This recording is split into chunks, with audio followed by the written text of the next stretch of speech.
Hello, Gargamel. This is Inyash. Man, if I could think of like good jargon, like gibberish noises, but I'm really bad at that. So hey, Inyash, this is Steven. Why would you do gibberish noises for Gargamel? A, I never saw the Smurfs. I just know that's the bad guy's name. Okay. And B, half this reading was nonsense words. So okay, cool. It would have seemed appropriate, which is also why I chose Gargamel. It's just a nonsense bad guy sounding name, and like half the gods in this. Oh, okay. It does sound like a vaguely hell demon sort of name. Totally. Gargoyle, yada yada. Mm-hmm. I bet it's something biblical.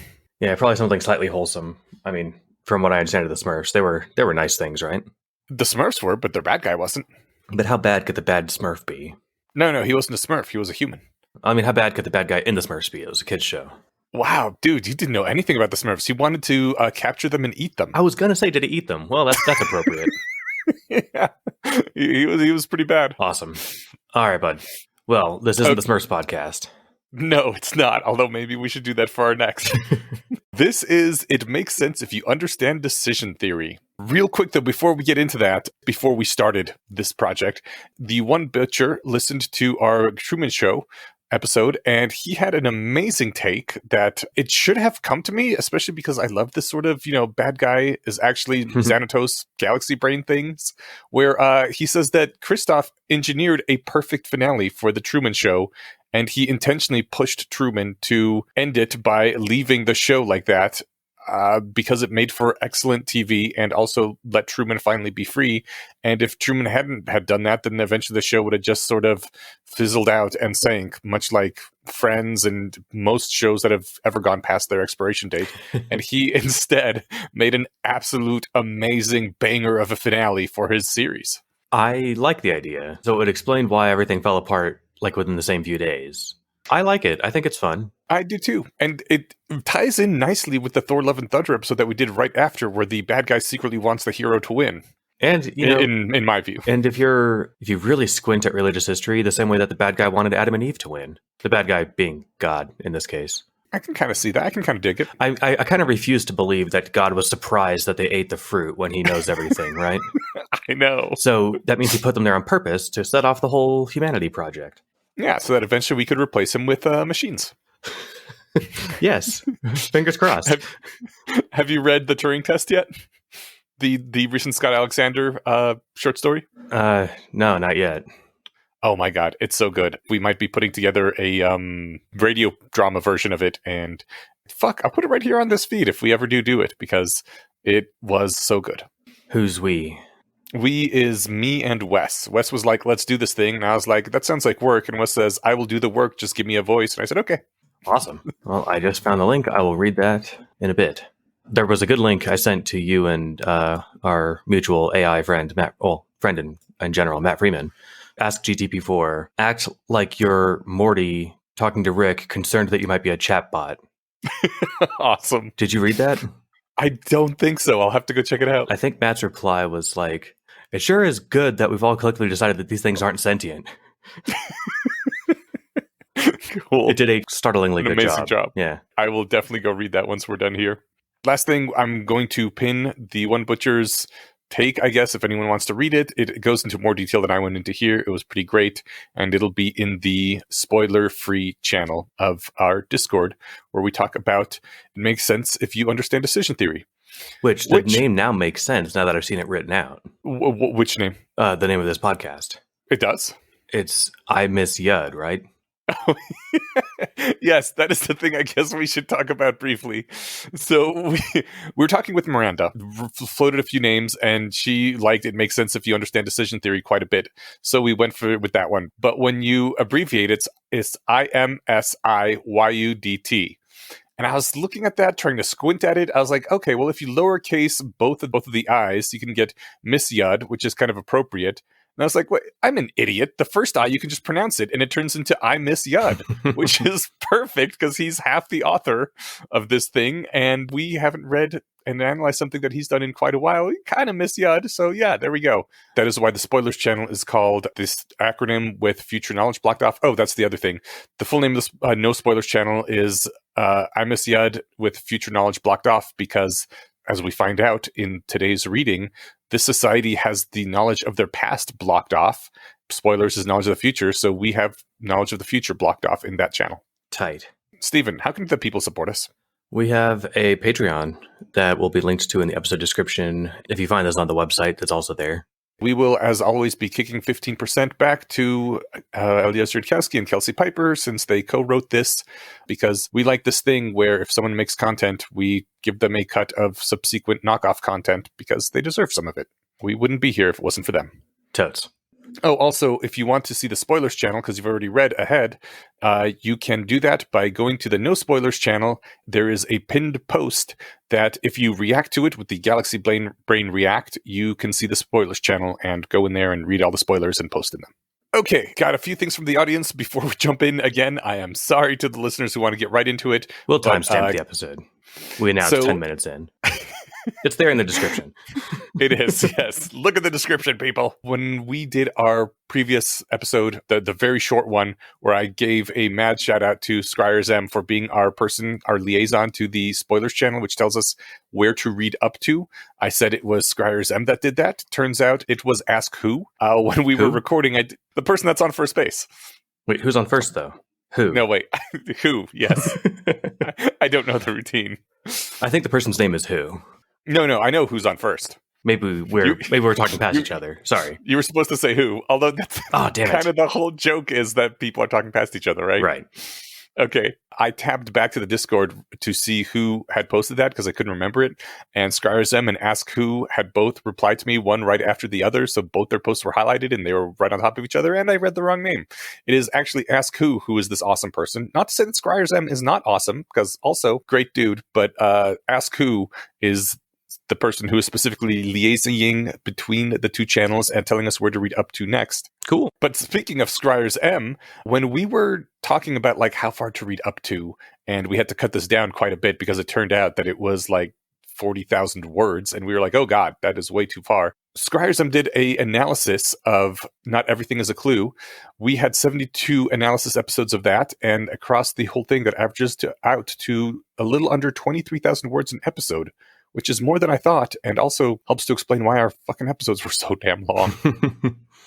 I feel like even if we had cut the readings in half, we could have filled 2 hours. There was just so much to talk about. You know, I have backup plans if this story doesn't jive with us. Mm-hmm. And, we could do it really slow, or we could just do a chunk at a time. And you just spend 2 hours talking about whatever chunk you get through. The hard part is just making sure you actually can read the whole time in the allotted time.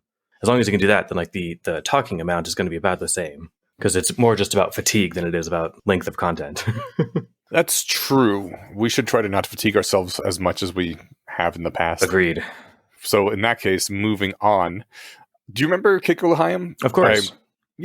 From Not Everything Has a Clue. He had that awesome spreadsheet thingy. Where he tracked the stats and predictions and all that stuff. Yes, it was that's right. The character sheet is what it was called. Where he tracked a whole ton of things. It was super, super in-depth and cool. You can go back to any of the old episodes and find the link to it. Well, he is back. One of the problems we had with Plane Crash is that it's just one giant novel with no breakups, and he is creating a table of contents. It's on the Glowfic wiki in the fan-made table of contents page, which we will link, and we are reading to the end of chapter, I believe, 4 from this table of contents. What a fucking Chad, which I learned from you guys is a compliment and not a diss. It is now. Things have evolved. Well, what a badass. I appreciate it. That's awesome. Yes. We'll be linking this table of contents in the show notes. And finally, Do the Math has uploaded an ebook version of this first episode's reading with the ending marked. In the ebook, I guess it's kind of too late for listeners because I'm assuming they've already read up to what we're about to talk about, but there is a link in the show notes and also a link to a web app to download any Glowfig you want into EPUB format. Man, that's so cool. Our listeners are tight. Yeah, our listeners are tight, and there's just like, there's no end to like what a collective of motivated nerds, and I use the term very lovingly and inclusively, can do when they decide they're going to put their mind to something. Exactly. All right, shall we jump into the actual content? Yes. Do we want to do like general takeaways at the end? Probably at the end. I think that's the best place for general takeaways, yeah. Because I'm worried that some of my general takeaways will color my discussion, but let's just find out. If they do color your discussion, you can bring them up while the discussion is being colored? That sounds great and not confusing at all. Okay, this is my first time, basically my first time reading Glowfic, and the face casts on the left, which are showing people like doing emotional reactions, physical reactions to stuff. I don't know who any of these actors are or the characters that they're portraying, and I'm not sure if that affects things. If I saw like Captain America on the left being a face cast for someone, even though I know that it's not Captain America, it's someone else, it's Keltham that just happens to look like Chris Evans, it would still slightly color my interpretation of a tag, I think, if I knew the context. I don't know. Do you think so? Yeah, I think using obscure actors is probably a smart call. I mean, maybe they're not obscure and it's just stuff I haven't seen, but yeah. In any case, yeah, if he looked like Cap, I would be attributing attributes to him that would make no sense given his actions. So I guess since we don't recognize these people, there's not much point in talking about them or our emotional reactions. I will mention the only thing is that I think I need to actually look at the pictures. Okay. Because I don't think anyone has an emotion in the entire reading that we do. Huh. No one raises an eyebrow confusingly in reaction to anything.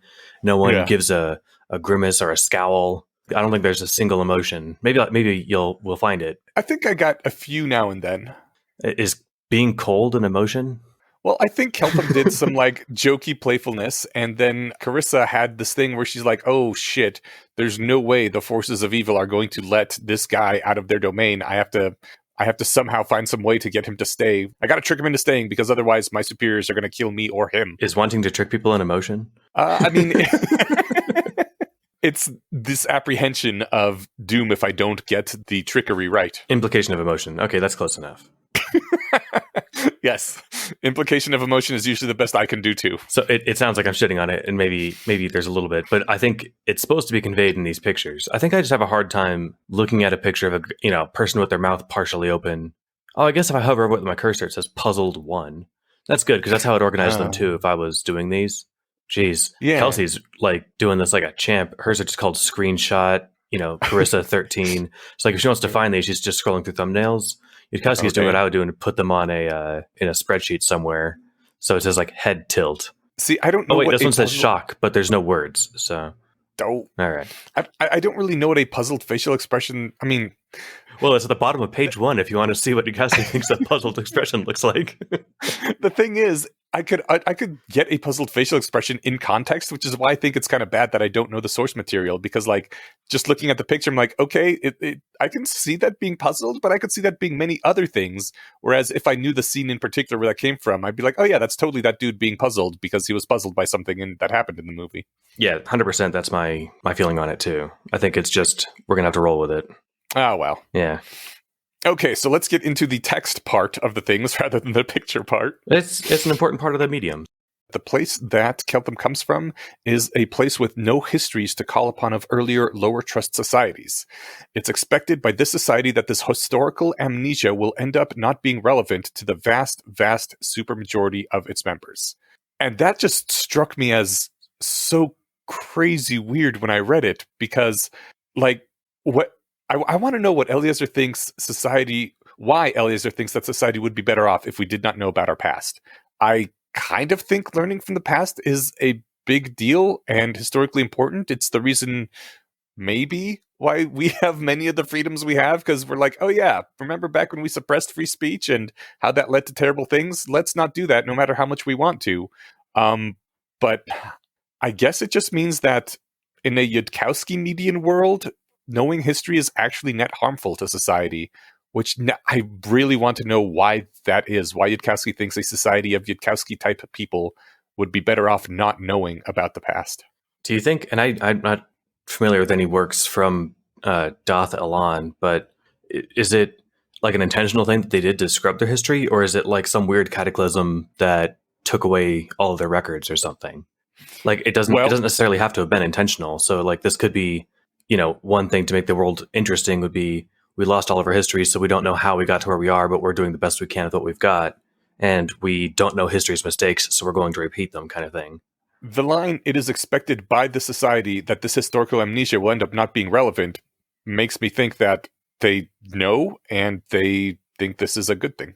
Yeah, I guess everyone's too Quarles style rational for them to just In my first reading of that, it was kind of just like a Douglas Adams kind of line where it was like, oh yeah, no one thought this would be important. And, of course it like super would be. If they all agree that it's not, then maybe it's on purpose. I also wonder like how far back this amnesia goes, because I assume everyone at least remembers their own history, right? So I could remember up until the, I don't know, late 80s probably is when I start having memories I can call back to. My parents could remember farther back than that, so there's still some history, right? Are you not allowed to talk about your childhood if you're 80 years old or something? They said it goes back like a century, I think, at some point. Did they? I have no idea. I thought it said something about a century at some point. If that was the case, that's why I think it was some, weird magic thing. Because, everyone, who was 50 a century ago lost their memories. But who knows? Maybe. Or maybe they'll just collectively agreed not to talk about it. We hopefully will get more info on that, because that's fascinating. Could be. Although we're not in Dothelon, so maybe we'll get talk about that or not. Yes. So he's strolling down the aircraft, still in Dothelon at this point, and I kind of love this. He strolls a third of the way down, assessing everyone he passes, and then sits next to the first person that looks like a more promising seat partner than all the previous he passed, which is implementing the secretary problem. This is the very first tag, right? Like right off the bat, we are getting a classic decision theory thing. It's just kind of dropped in there without explanation. I hope he explains it to someone later on, but I thought that was lovely that we start out with this sort of rationality lesson thingies right at the start. Yeah. Do you want to summarize the secretary problem? You are going to be interviewing a number of secretaries for the position of secretary. After every interview, you have to decide yes or no to hire this person. And if you decide yes, then you don't get to interview any other people. And if you decide no, you can't recall them later. And the question is, how do you decide when to stop and say to somebody, yes, I'm going to hire you, and dismiss all the other applicants without seeing them? And also, like, at what point you'd be like, well, this person is better than anyone else, so I'm going to take them. But if it's like the second person you've seen, maybe that doesn't mean shit, If it's the fourth person, like, if there's still 1,000 people to interview, then there could be someone better than this person for secretary. And ultimately, the theoretical correct answer is to go through 1/3 of your sample size without making a decision, but noting how good the best applicant is. And then as soon as you find someone better than that, out of the remaining 2/3, you hire them. I appreciate that you said 1/3. That's actually a lot easier, because I looked at the Wikipedia page and it's all this Greek. At the bottom, it's 1 over lowercase e roughly equals 0.368, which you're right, is 1/3. I mean, approximately.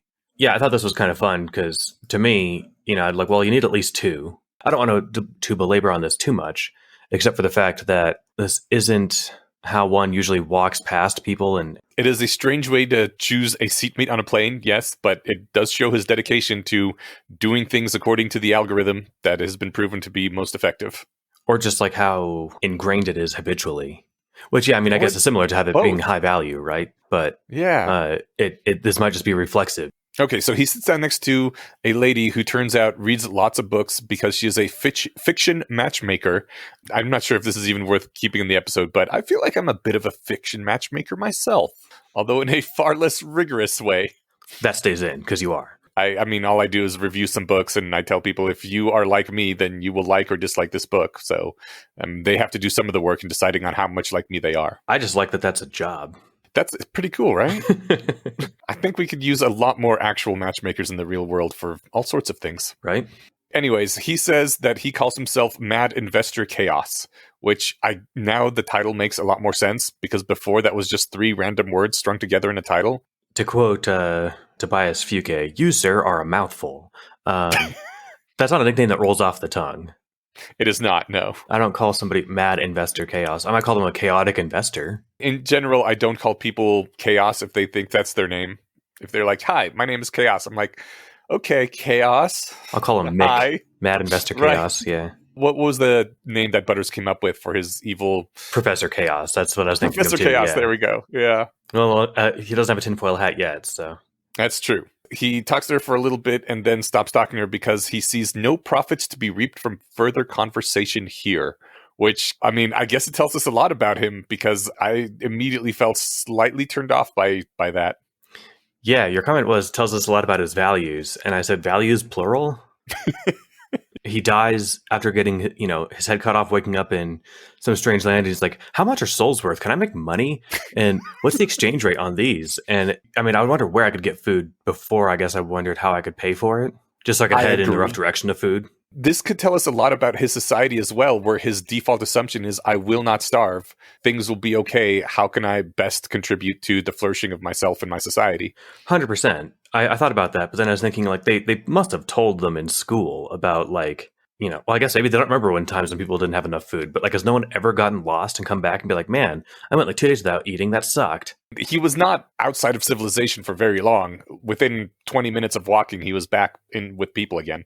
Yeah, I suppose this might just be a thing when people get, what's that Japanese word where you get thrown into another world? Oh, isekai? Yeah. Isekai? I don't know how to pronounce it. Whenever people get that, maybe like they don't spend a lot of time wondering about like what the hell's happening. Yeah, that was something that confused me with June too. And it came to make a lot of sense over time. If every single story started out like that, people would be like, oh, okay, I got to skip to chapter 4 after he's figured out how to get food to actually get to the cool part of the plot. Well, just more like not being, the least bit worried or upset. I mean, in June's case, he got thrown out in an airplane, so right away he's fighting for his survival. Kelvin just seems like the sort of person he'd be like, okay, this is my new situation. I have a comment about this later. This is my new situation. I guess I'm going to roll with it and try to make the best I can out of it. Yeah, more power to him. But yeah, I don't know. When he first said that, I was like, he's really doing a lot of judging on very limited information here, I guess. Like, I tried to see it from his point of view, but you can't decide that from a few quick conversations. Like, this person could have an extremely rich life history. Person might be the second cousin of someone really rich or powerful or something. You won't find that out unless you keep talking to them. Just, I guess that all comes from just an instinctive curiosity about other humans. And oftentimes that leads to great things because it turns out other humans are really complex and have a big web of people usually. And it's just interesting to find that stuff out. If you're not interested in other people, I guess you won't ever get to that. And you lose, in his words, a lot of potential for profit. In my words, more like a lot of potential for fun, cool, neat interactions. Either way, I think he's missing out by being like, oh, well, she has nothing of immediate value for me, so I should move on. Maybe I'm over optimistic as to how much value other people's have, and he is more correct in thinking that most people don't have that much to offer. I'm going to disagree with him and agree with you, and I'm going to actually agree with you stronger than you're agreeing with you. Like, you implicitly could reduce half of what you said to like, there's still profit to be found if you just keep looking. If he's still looking for profit, you can still do that. But also, it's like having friends is nice, engaging in conversation is nice. It's a fun way to pass the time. Man, maybe you'll make a friend, but that doesn't seem to be high on his list of values. Friends are people, I guess, you can milk for profit, not people that you kill time with. So, I mean, you could mutually exchange for profit with friends, right? Yeah, totally. He's interesting. Yes. Yeah. He's a character. But then he decides, he wonders, like, should I go move, talk to someone else? And then he decides it's not worth moving seats to go looking again. And I thought that line was very interesting as well, because the only cost to moving seats is a bit of social embarrassment. So either he finds that embarrassment of moving very costly, but is pretending not to, or he expects the median human on this plane to be worth about as much profit as she is, which again, in his mind is zero. So I don't know if he is actually more susceptible to social pressure than he's putting on, or if he really thinks that most people are not worth very much. I'm trying my best not to be not to use the term pejoratively, the Brian in this podcast, but okay. I don't think he's a baseline Yudkowsky. I think he might be something of an outlier in a world full of baseline Yudkowskys.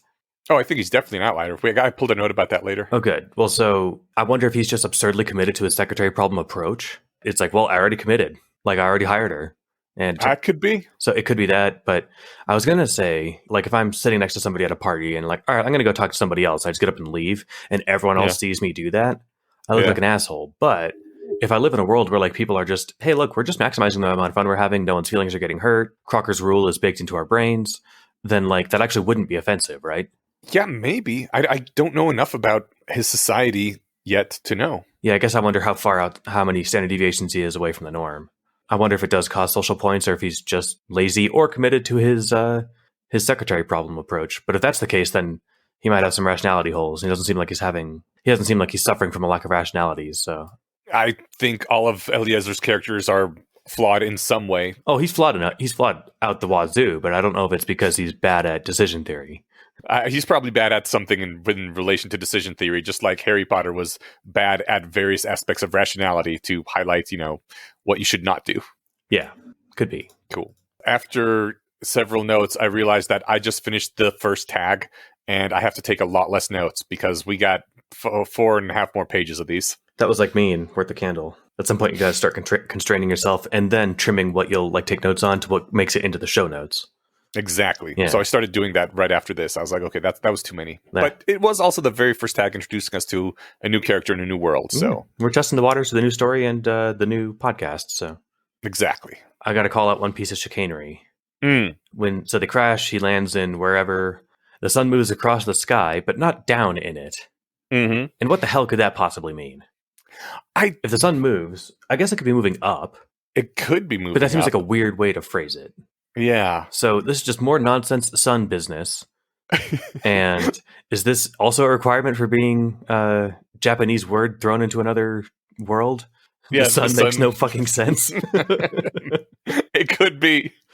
It might be because it's a weird fantasy world that's actually flat. I don't know. But if it moves and doesn't go down, does it spin? I mean, it could move from one part of the sky to another part of the sky, right? But then it's moving down a little bit. I understand what you're saying. That was the one thing I thought that maybe, because in the middle of the day, if the sun moves from 11 o'clock to 2 o'clock, it doesn't really look like it goes up or down. It just kind of looks like it goes across the sky. So maybe it's that. Right. But then I would just say the sun is, approaching noon or something. It just struck me as solar chicanery, and I won't be party to it. So, okay. I think it was just a neat observation. I think it might have just been a neat observation about what the sun looks like from standpoint of someone standing on the ground. If you don't know how it travels exactly, but it could be crazy fantasy chicanery as well. I do not know. Well, we'll find out. Maybe. Speaking of crazy fantasy chicanery, there's a big force field type thing a few miles away. The line says, farther miles away, there's a big soap bubble force field kind of thing. And I just want to say I love that description because it tells me exactly what I'm looking at in just a few words. It doesn't fuck around trying to redescribe a soap bubble force field kind of thing from first principles like a lot of people do. Any zombie story doesn't use the Z word because in the story itself, zombie fiction doesn't exist, right? So they have to come up with their own word about what these shambling undead monstrosities are. And I just am annoyed by that. Dude, we all know this thing you're trying to describe. Just use the words. And this casual, friendly author voice of they're just talking to me like you and I would be talking to me, I really love it a lot, quite a bit more than the traditional formal author voice that you read in a lot of fiction. And I want to read more things like this. So this has ingratiated me to the fanfic a bit. A glistening barrier appeared in the distance. It reflected and refracted sunlight in a way that distorted, the color behind it. Yeah, I mean, so calling it just a soap bubble, it sounds like a D&D or dungeon master describing a thing, right? Totally. They're not going to describe a soap bubble. They're going to be like, yeah, it's a big fucking wall, Right. Well, what color? It doesn't matter. It's too big to climb and it's too thick to burrow through. I don't need to describe it to you more than that. It is wall colored. The point is you're not going this way. I loved it. Yeah. So he runs his way into town and I'm assuming just kicks his way into a pub or something. And the door swings open. Startled. Oh, there's an emotion. Startled people turn to look at him. All right. Well, we had it, a feeling. Is startled an emotion? I don't know. I don't think so. I mean, it could be. It's a reaction. It's a reaction. And emotions are reactions. Yeah. All right. Well, something incomprehensible, one of them says, and I did a double take on that. Yeah, that was good. Yeah, because it wasn't gibberish. I thought one of them said something incomprehensible. And someone did, but they didn't say it in quotes, right? Yes. And you go back and you read it again, you're like, oh, I get it. That was clever. That helps, yeah. Yeah, it's the same fun author voice thing. I enjoy it a lot. Totes. And then Keltham tries to say that he is Keltham, tapping himself, and then he says Dath Elan, and he makes the gesture for thing A coming from thing B.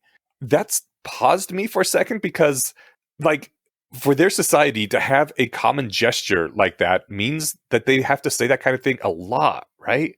Like a common gesture. I was thinking, would we get a lot of use out of that in our world if we had a gesture like that? And I thought, no, I guess not. And Because otherwise we honestly, would have that. empirically, yeah, exactly. We can see that we wouldn't. But I guess in a world full of Eliezer type people, maybe discussions would use this all the time because people would be talking about more crazy, highbrow, thinky things that need those sorts of hand gestures. Yeah, it's not clear to me how much time you're saving by being able to make a gesture for it, but the gesture for check please is almost as much as time consuming as it is just to say check please, Yeah, but you can do it from across the room. Yeah. So I mean, look at what they're gesturing at people across the room, like I came from place A to place B. Well, no, I mean, in casual conversation, I'm assuming it just sort of happens. Like we wave our hands around when we're trying to be Italian. Or like, you're pointing, or you're saying, I'm my patience is here. You've got the gesture or whatever. Mm-hmm. So Mm-hmm, they apparently have they talk about things coming from things all the time. Yeah. Yeah. And so, like, speaking of that, when he says, what's the correlation between the strange gesture you just did and your ability to communicate with me when you could not do so previously? There's a little asterisk that says this sentence takes less than half as many syllables to say in baseline. And that is really cool because it means that, again, they must have a lot of more high concept conversations to the point where they have words for these things that are much shorter and quicker to say. And I think that validates my guess that I made just a second ago about the gesture, that they just have different things they talk about. Yeah, you're right. And it occurs to me that the common way that I think you'd use this all the time in conversation is like, wait, how does this follow from that? How'd you get from there to there? Oh yeah. How'd you get from legalizing gay marriage to people marry their dogs? Right. So like that sort of gesture, I guess that sort of conversation happens all the time. Mm-hmm. Yeah. Show your work. That's basically yes. That's what this is. That's what that gesture means. And this really struck out to me later when she said that we have that clerics go to war all the time, and Keltham society doesn't have a word for war. He had to use destructive conflict, right? To use a whole lot of syllables for something that we have a single syllable word for. Because in their society, I guess there just isn't destructive conflict very much, so there's no point to talk about it. And in ours, we have war so much that it's one of the simplest words you can say. That's I hope that's not the only reason that it's a short word, but in English anyway. But you're probably onto something. I mean, generally, the shorter the words are, the earlier they were created in linguistic history, because the more often the concept needed to be referred to. Oh, I know. It's just depressing to think that might be the case for the word war. Oh, yeah. I mean, war never changes. One of the first things humans ever did. I suppose you're right. Well, this is an interesting story. I don't know what you call this. Narrative thing. Mm-hmm. Quote, she casts tongues. Say that again, she says in baseline. Yeah. And we get to see that she casts a spell. Mm-hmm. And you get the name of it. But like from our audience view, but the protagonist doesn't get that. Yes. Isn't that cool? We have the two interweaved narratives, like one from her POV when Kelsey writes and one from his when Eliezer writes. And so we have two different, I guess we have to keep track of two theories of mind sort of going back and forth using for the narrator. Does that make sense? Yeah. And you're right. That is from her point of view. Mm-hmm. And so she knows what she did. Mm-hmm. Okay. Well, that's cool. I was for a little bit, I was like, why is Keltham keep saying the term places people go when they die instead of afterlife?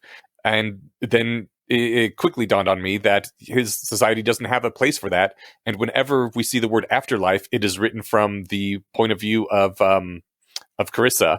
And when we see the word places people go when they die, it is written from the point of view of Keltham. And he later on adopts the word afterlife because it starts being easier and shorter to say, I guess, the more it happens in conversation. So he adopts their word.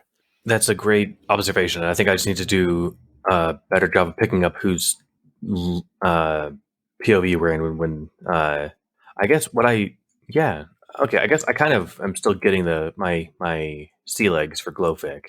Mm-hmm. And that's a really cool realization though. And it does tell us about the characters in our world. And I guess I need to look at who's talking more when I read. Oh, speaking of emotions and people having them, as Keltham realizes that he's died, but he's still alive, Keltham says, yeah, I was wondering if there'd been a mistake or a systemic hiccup. I love how chill he's being about this, and I think it's a cool emotional beat that he's like, okay, yeah, all right, I guess I'm dead, but I'm going to roll with it. And something has obviously gone wrong with the Matrix. To me, that felt like using humor and coolness to deal with a crazy situation sort of emotion. I don't know, is being dude an emotion? Totally. I think chill or unflappable, that's almost like an antithetical to emotion. But maybe I'm just trying to hammer on the point of like these people are unfeeling weird robots. I think being that level of chill is a cope, and it is humorous. He does say, I feel like first, this possible systemic hiccup should be checked for profit potential, which again, that's a punchline, right? The fiction is really hammering us with his personality. Like, yep, I am a Ferengi. I am driven by profit. Let's get this really clear about everybody. And I think that is a thing that often needs to be done with fiction, to hammer more on people's core personality points so that we can enjoy them and get to know who they are before we go deep into the intricacies of what makes them tick. You said I'm a what? I'm looking for profit? Ferengi? What's that? Oh, this is why you didn't understand my rules of acquisition note. Awesome.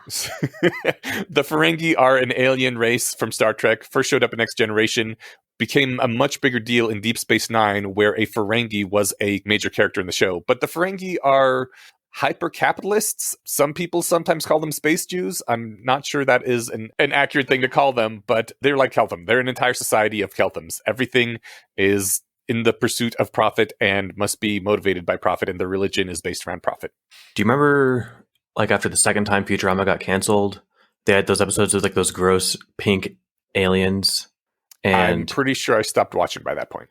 They stayed pretty good, but the episodes are poorly structured because they were like originally movies that then chopped into episodes. Point is, there were these gross aliens, and they could like smell things that were worth money, and that was their whole thing too. Okay.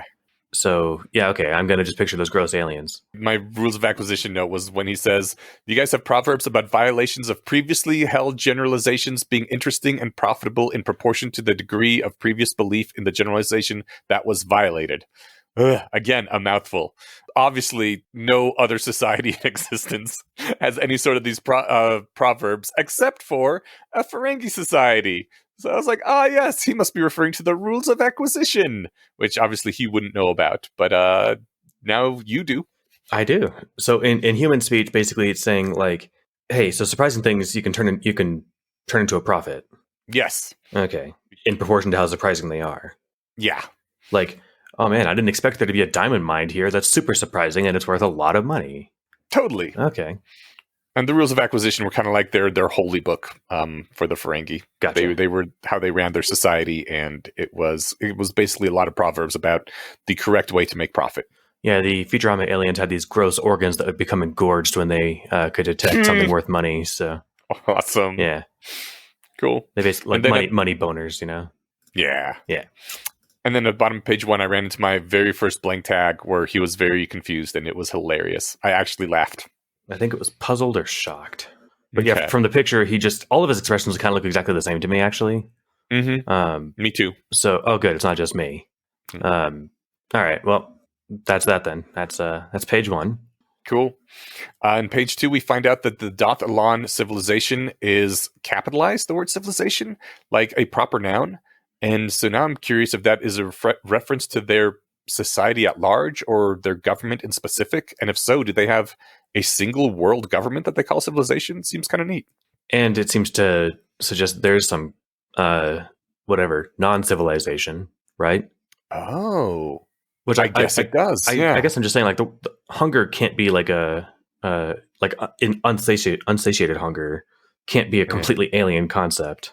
If there's places where there aren't civilization. But maybe actually that's not the case. Maybe the entire planet is like Coruscant, and it is a civilization, capital C. Maybe. But lower C on Coruscant because they don't capitalize Dath Ilan, so. Yeah, I found that interesting too. And I hope we find out why, because that's weird that they're, I don't know, home planet, or I don't even know what it is. Dath Ilan sounds like the proper noun to my ears, but it is not capitalized. Important things get capitalized. The name of the rock they're standing on isn't important because you can't turn it into a profit. So I mean, all profit comes from that rock, ultimately, after being mixed with human value or human labor, right? I suppose. But once the synergy of the mixture between the rock and human labor, that gets capitalized. Okay, yeah. Although he doesn't capitalize things like steel, so that's a good point. Yeah. All right. We'll find out. I hope. Yeah. All right. So he also said, "I'm not averse to the part when he's talking about altruism. I'm not averse to the part where I spend whatever I can't manage to spend on my own personal happiness on producing public goods. It is said, for one thing, this tends to impress members of the opposite sex and also contributes to personal happiness in the end."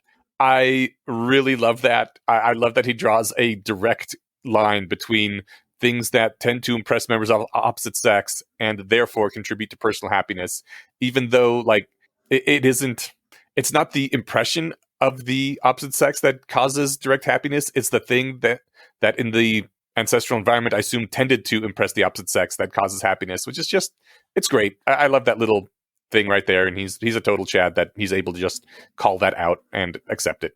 Yeah, some of the things like I guess because everyone's in the same civilization on his planet, but like this isn't the part you say out loud.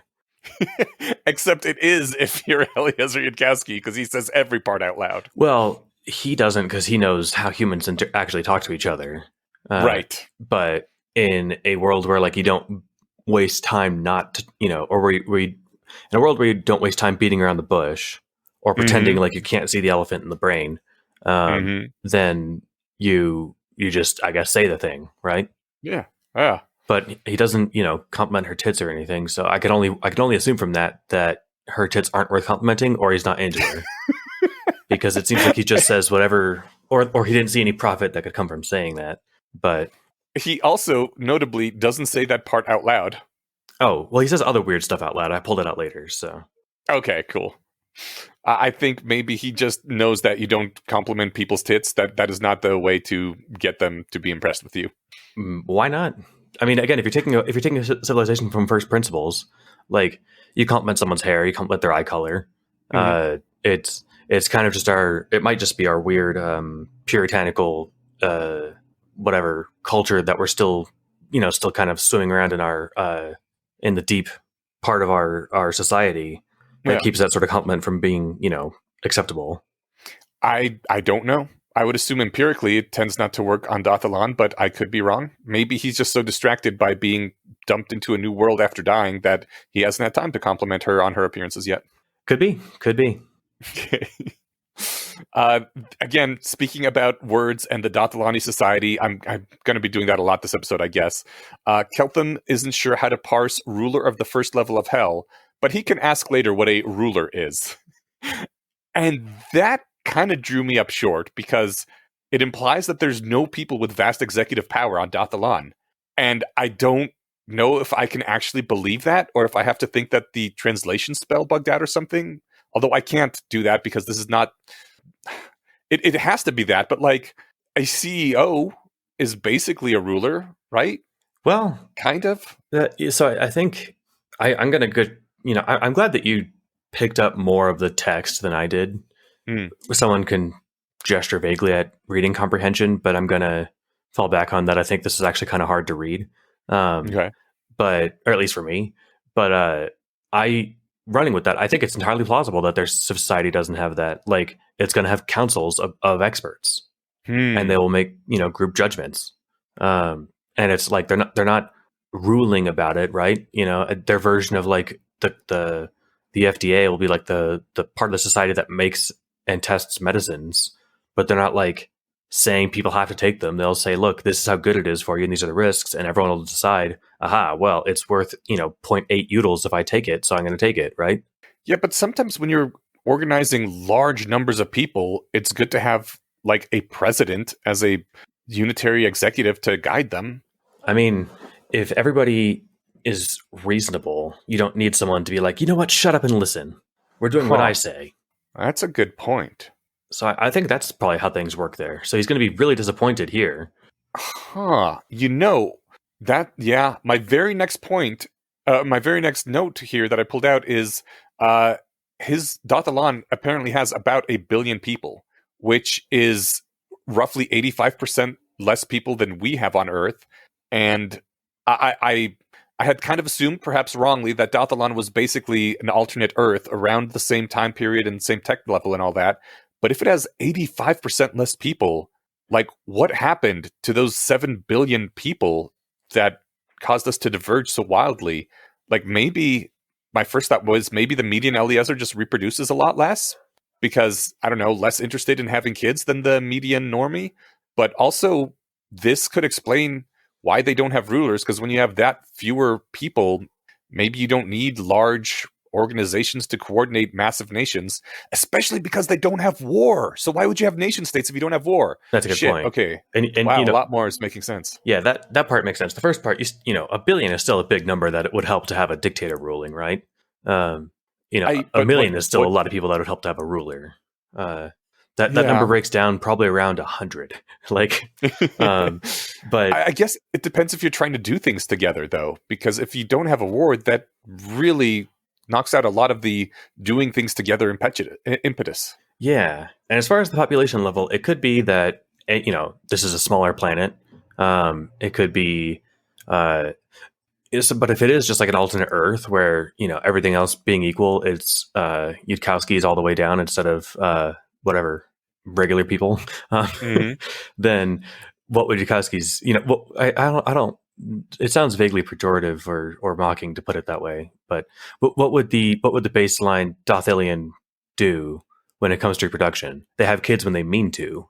Yeah. Whereas the supermajority of humans throughout the history of our planet have been happy accidents. And as we have seen, when people have the amount of kids they want to have, population tends to plummet. Yeah, or at least stagnate. And they also have reliable birth control. Mm-hmm. So, I mean, I think between that and the fact that like people aren't having 3 kids on accident, then yeah, you're gonna have fewer people. You're not gonna have these families with like 13 kids because they're Catholic and they don't believe in condoms. I think that fully explains the 85% population drop. Or it could be part of the cataclysm that destroyed their history. Who knows? Maybe they had 7 billion people a century ago, and then most of them died and took all the history with them. Maybe in this case, cultures that strongly emphasize reproducing would outcompete those that don't and take over the world. But I'm like, oh no, that doesn't work, because the whole point of the conceit is that the cultures is based around what is ideal for a Yudkowskian person. Yes. We'll find some way to saying that with fewer syllables, given the the economy of language. Okay, let's move forward then. We find a little bit about gods. Gods rule this world, and they are smarter than humans. And Keltham says if they're smarter than humans, shouldn't they, that Carissa said that gods are extremely hard to understand from a human perspective. Keltham says if they're smarter than humans, shouldn't they be more understandable from a theoretical standpoint, in the sense that they depart less from the coherence theorems governing, etc., etc.? To me, that's a very bold claim. That makes the assumption that the gods aren't intentionally obfuscating their actions to human observers, yes? It might be the case that nobody does that on his planet. Like the idea that people would be like, what do you mean you're deliberately misleading me? The only reason someone would do that is for potential profit, but like if it was discovered, then that would hurt their profit potential later. Yeah, so you're better off just not defecting in any prisoner's dilemmas, which means not lying to people. Mm-hmm. I have a different explanation for why I think the gods aren't understandable to people. Okay. So he's like, well, if they're smarter, wouldn't they be more understandable from a theoretical standpoint? And it's like, that's only true if they're scrutable superintelligences. It's only the case if you can understand what they're doing and why they're doing it. Like they could take the time to explain it to you. If I'm playing whatever the best chess playing robot is, or really any of the shitty chess playing robots, because I'm not that good at chess, it'll make a move and I don't know why it's doing it. I know it's going to win. The gods aren't making an effort to be understandable. Maybe they're not aligned in the way that nice rational agents might be. They certainly don't seem to be. Although they do seem capable of forming compacts with each other. So I guess I don't know enough about coherence theorems to say, theoretically, if they have a particular goal and they're very smart, then they should do things to maximize that goal, and that should make them more predictable. Assuming you can understand their goal. And assuming you understand the world well enough to make predictions about it correctly. Right. And assuming that they take the time to explain that stuff to you. And if they just don't care because you're ants, then it is what it is. Yeah. one of the things about the chess example is that I'm assuming if I knew enough about chess to understand how it was getting close to its goal, then it would make sense. I could spend all the time in the world trying to explain chess to a chimp, but I'll never get it to play me, right? And if I care about playing chess, then I'm just not going to waste my time trying to explain it to chimps. If the chimp knows you're trying to win the chess game, it's going to assume you're never going to flip the table over. So you're more predictable in that way than a chimp would be, because the chimp might knock the chessboard over. The chimp doesn't understand like that I'm playing chess and that I want to win, right? It's just like, why does it keep showing me these pieces of wood? Yeah, and the chimp could be like, why isn't this human knocking this table over and using it to play fun games? Like, run around the table and jump on it. Right. So the gods, apparently, according to Carissa, created aging because they didn't want humans to stick around here forever and never go to the afterlives. And that struck me as like, oh shit, all the afterlives here must really suck if people would choose to never go to one. If they had to be force killed via aging. Yeah, it's a pretty dick move. And part of me wonders, it seems like they have a pretty, at this point when I was reading it, like I was wondering, like, is this just some bullshit rationalization they made up? Because we don't know. We didn't know at this point that they had a pretty tight relationship with their gods. But it's the kind of bullshit you could imagine someone making up about why people on Earth age.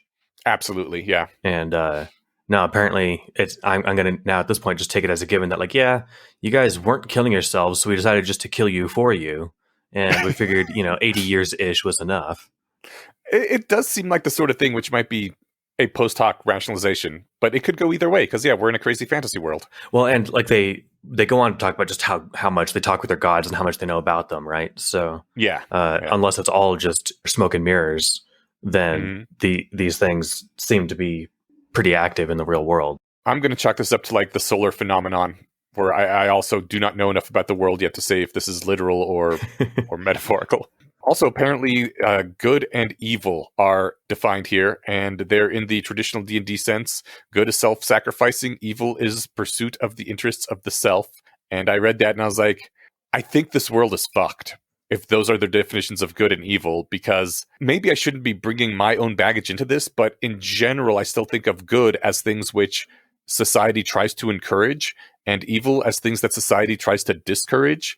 And if those are the definitions of good and evil, then I kind of feel their society might be fucked. Yeah. Some of this might be language barrier stuff. The narcissist who's, only interested in pursuing their own self-interest to the exclusion of all else, and a narrow self-interest. Maybe that's the implicit word there. It could be that this world runs on fucked up rules where if like you want to be happy, that counts as self-interest and you're evil. But if your happiness is tied up in the happiness of those around you, then you want to make their lives better, right? Yeah. Is that still self-interest? I think there might be some language barrier stuff happening, or some really hard and fast rules about where you fall on it's not a spectrum, the grid of alignments.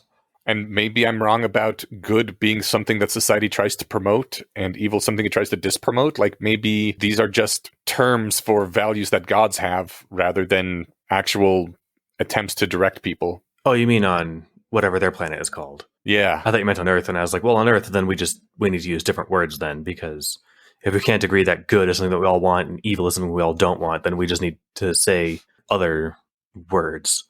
Yeah, but their society seems to have slightly different physics, morality physics. Maybe. Okay. It has different laws. It has different natural laws, it seems like. Or it could just be up to the whims of whatever gods. I'm not really sure yet. Well, again, the word stuff is fun, and this might be a thing that is hammered for a while just because it's the majority. Well, I mean, all they did is talk at each other for this whole reading. So, like, we can dig into what they said and the specific words they used. So, among those, antisocial. Yeah, apparently baseline, which I guess is the common tongue in Dathalan, doesn't have a word for antisocial. Says no more than it has a word for non-apples, because there's lots of specific things people could be doing that are antisocial, and it hasn't been deemed wise to add a word that means what you're doing is bad for society, but I won't tell you why. This seems like a really interesting take to me, and I don't know how I feel about it. Do you have opinions on this? I like it a lot more than just saying that's problematic. Yeah. Because that's something that you say when, you just don't like somebody or what they're doing, but you don't actually have a reason. Yeah. I mean, so, or if you do, you just say what the reason is. Mm-hmm. The thing is, I feel like the internet, the very like tenuous exposures I get to the internet have ruined my enjoyment of the words like problematic or not a good look. Yes. Because not a good look is actually kind of fun, Mm-hmm. whatever, being caught with your pants down in some ridiculous situation, right? Mm-hmm. But now it's like you just say that if somebody used a tweet or used a word in a tweet, and used the word gay in a tweet in 2012 or something, right? Right. And so it's, oh, that's not a good look. And it's like, Mm. all right, well, now you're taking away I actually liked that phrase. Yeah. And now I can't use it because now it means that I'm calling somebody a bigot, but I'm not being specific about it. Yeah. I guess we have a lot more words like that, and Dathalon has 0. I still think, like, sometimes it is hard to tell someone specifically why they're doing something that's bad for society, and you just want them to stop. A word that they probably definitely have on, at least in the textbooks, or maybe not in common parlance on Dathalon, is defecting, because they need to have hypothetical defectors for decision theorists for decision theory books. But then that tells you exactly what you're doing wrong. You are defecting in a prisoner's dilemma type situation. It doesn't have to be a prisoner's dilemma that you're defecting in. You could, unless we can say that any Malthusian trap is a prisoner's dilemma, and I guess kind of. No, actually, it's not. They're distinct. I meant, Malachian problem. Okay. Defecting in that isn't like defecting in a prisoner's dilemma. It kind of is. Well, except for you come out on top and everyone else comes out worse, but it's not like... But then actually you come out worse too. Yeah, you come out a little worse, but only marginally worse. Okay, right. Maybe it is a scaled up prisoner's dilemma. Yeah. It's prisoner's dilemmas all the way down. I think I'm being more won over to this. The word antisocial sucks. It seems like it's just a way to hide that you want to call someone an asshole. And maybe you should just say, I think you're being an asshole. And then they can ask you why, as opposed to just, I think you're being antisocial. And then you can't interrogate that. I hope the internet doesn't take away the word antisocial next, because that's actually a good one. We have this common project across humans that we call society, and you're not helping, right? That's what antisocial means. But it also sucks to be like, oh, okay, I have gotten a whap on the nose. I've gotten some negative feedback. I should change what I'm doing, but it's very unspecified. So like maybe I was wearing a blue shirt, and if I'm really stupid, I think, oh shit, wearing a blue shirt is what's antisocial. I go change my shirt, but I come back to pooping in the street right after, or whatever it is. Whenever George Costanza would scream, "We're living in a society," it's usually about something. Someone wouldn't tell him the time or whatever. Mm-hmm. So the behavior that he's complaining about is usually pretty clear from context. I think the society just likes to be clear on things a lot more than ours does. Well, I think our planet, or at least our current society, is very good at telling you exactly what you did wrong. They won't mind telling you at length as a group what it was, right? It's not optimal. I'm not advocating for it. I just think I might understand it. Okay. You can use it as a category for kinds of behaviors. And as long as you specify, what the person's doing, just like, when you tell a kid that's mean, and then you explain what the mean thing they did was. What if you didn't explain what the mean thing was, though? Then that would be bad. Yeah, then they're confused. I guess their society just kind of like is allergic to just being told you're mean without an explanation, to the point where they made the word mean illegal. Or just didn't make it. Yeah, exactly. Yeah. Like if you want to tell someone they're mean, you can't. You have to tell them the thing they actually did. Yeah, I think we understand. It makes it much harder to just give somebody a vibes feedback thing, though. Like, I feel ickier now based on what just happened. Sometimes you don't know exactly why you feel ickier, and you just say, that's mean. And then maybe the two of you can suss out together why that's mean. And if you had to think up first the reason why you feel ickier and put it into direct words to them, possibly easy for a society of Yudkowskis, much harder for a society of normies. Could be. There was a language bit, and this was, I believe, something he says out loud. Good versus evil makes slightly more sense, but I don't know where get rich, fund public goods, impress the prettiest people, and screw them is supposed to go on that. I was surprised that even the baseline Yudkowsky would say that part out loud. Okay, why is that? Because in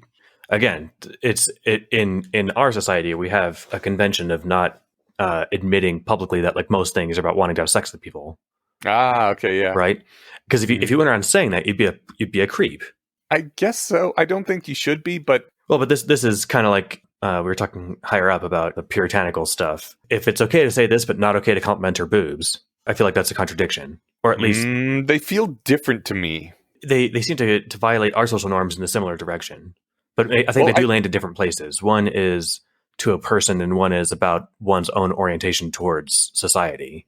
Yeah. Okay. I think one of them is much more like, we can acknowledge this kind of dumb thing about humans, right? Haha.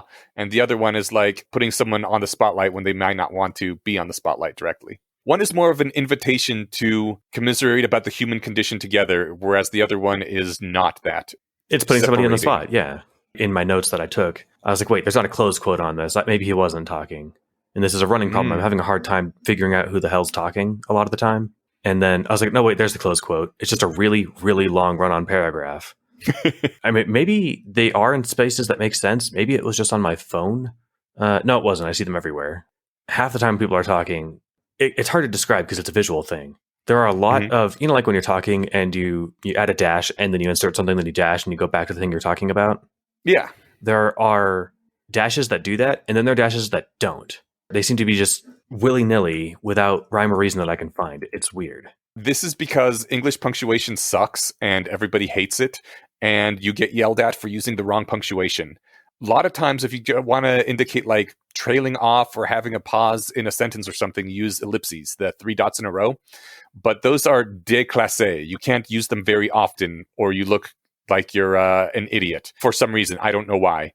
You don't want to use too many periods to break up thoughts, because then you have a lot of sentence fragments, and those are also considered bad. Commas you get yelled at for using comma splices where you shouldn't have comma splices. Semicolons, nobody knows how to use those fuckers. You just should avoid them entirely. And so when people nowadays want to write a sentence where someone's talking and kind of pauses, kind of hems and haws, and then continues on, there's no great way to do that. And the M dash is considered a general all-purpose sort of pause, thinky, comma, semicolon, ellipses sort of substitute. And so it's just been put in everywhere. M dash? That is, on a typewriter, it'd be 2 dashes in a row. I don't remember why it's called an M dash specifically, but it is a slightly longer dash than just a single minus sign. Like a boss. Okay, so what's fun is that in the Unicode that this is rendering on, like here on the page, I think it is a single dash, just like the actual hyphen, but they can be distinct characters. Your keyboard can actually make both. You can do a double dash, or you can do a character that is one single dash, but slightly wider than regular dash.